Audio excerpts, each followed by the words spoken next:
Dumako naman po tayo para sa ating gawain sa pag-aambagan para sa mga banal. Muli, ayon kay Apostol Pablo sa aklat ng unang Korinto, chapter 16, verses 1 and 2. Ngayon, tungkol sa ambagan sa mga banal, ay gawin din naman ninyong gaya ng iniutos ko sa mga iglesia ng Galatia.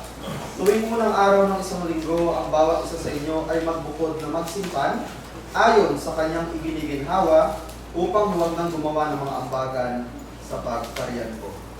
Sama-sama po natin buksan ang ating mga himnaryo sa hymn number 68. 1 and 4 lang po yung ating awitin. When upon life's billows you are tempest tossed. Ready? Sing. When upon life's billows you are tempest tossed. When you are discouraged thinking all is lost. Count your many blessings, name them one by one. And it will surprise you what the Lord hath done. Count your blessings, name them one by one. Count your blessings, see what God hath done.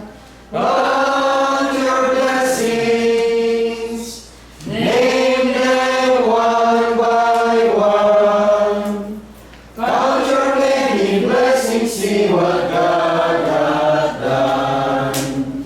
So amid a conflict, whether great or small, do not be discouraged, God is over all. Count your many blessings, angels will attend. Help and comfort give you to your journey's end. Count your blessings, name them one by one. Count your blessings, see what God hath done. Count your blessings, name them one by one. Count your many blessings, see what God hath done.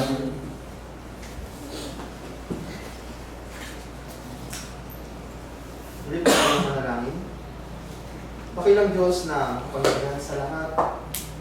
Pinagpapasalamat po namin ang lahat ng biyaya at pagpapala na aming natanggap sa mga nagdaang araw. Ganon din, Panginoon, sa mga darating pang biyaya na iyong ipagkakaloob. Ayon sa aming mga pangailangan, ay aming po itong pinagpapasalamat sa iyo, Panginoon. Lalong higit ang pag-iingat mo sa buhay ng bawat isa sa aming magkakapatid, sa kabila ng aming mga tungkulin na ginagampanan sa mga trabaho o kung saan naman, Panginoon. Salamat po sa paggabay niyo sa bawat isa.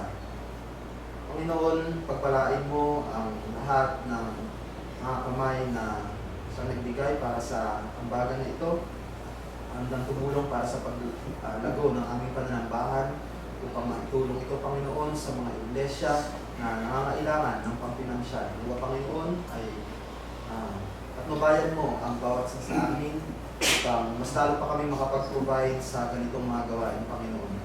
Hinihiling po namin na palaguin niyo ang mga salaping ito at magamit ito ayon sa iyong kagustuhan sa kabanalan, Panginoon. Matulungan ang aming mga kapatid na may pangailangang pinansyal.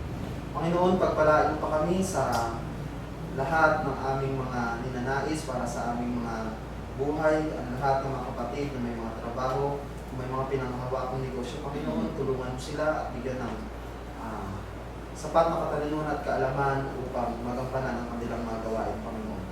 Hinihiling po namin, Panginoon, na gabayan mo kami sa mga magdadaang araw pa. Ang lahat po ng ito ay aming dinadalangin sa iyo at pinagpapasalamat sa tanging pangalan ni Jesus. Amen.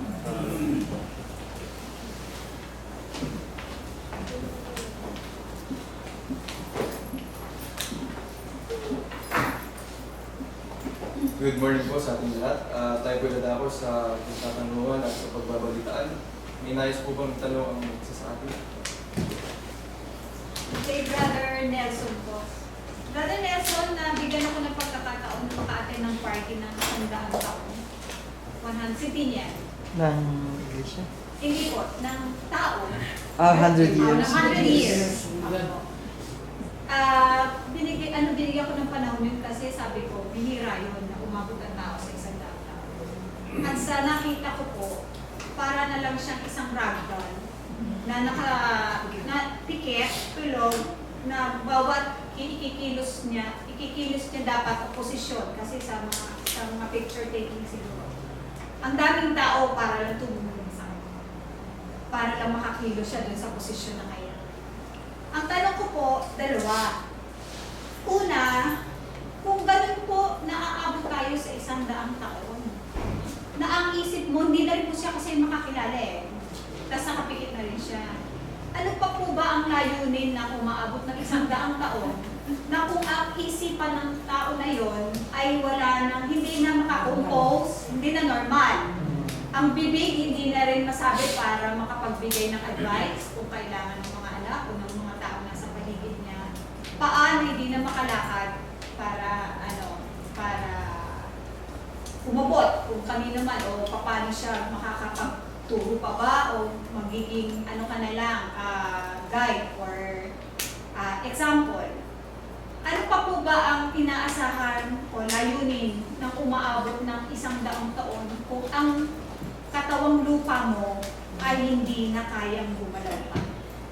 Tapos ang pangalawa po, yun po ba ay ginagamit na lang dahil baka ang layunin na lang ay para sa mga anak, para makatupad ng tungkulin nila sa kanilang magulang?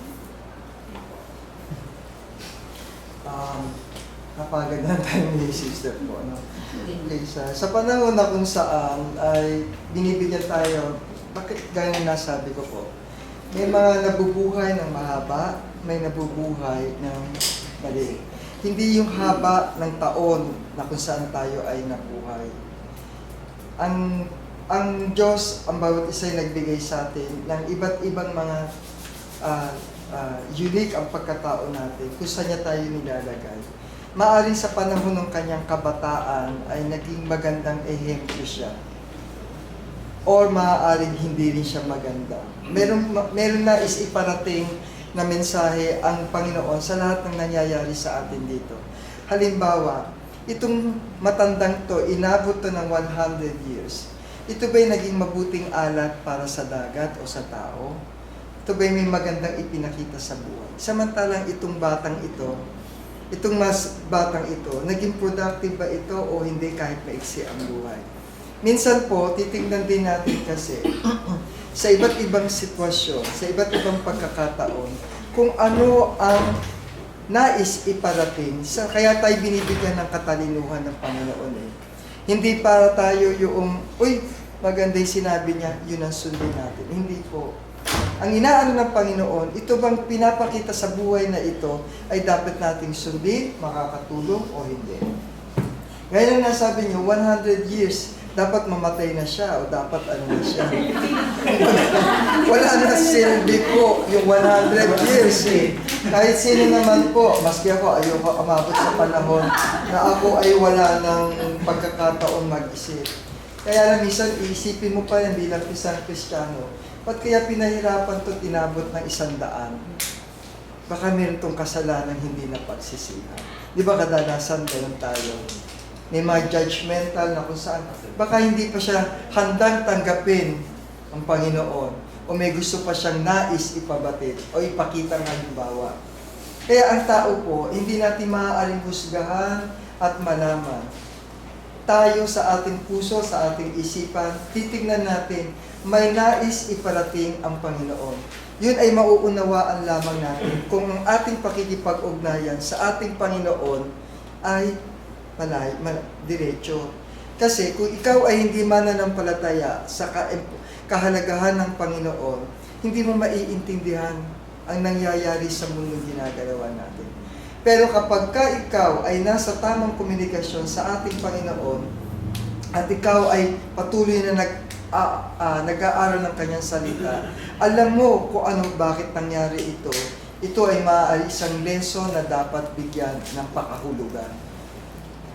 Lahat po ng bagay na nangyayari sa atin sa mundo ay may nais na ipaabot na mensahe sa bawat sa atin.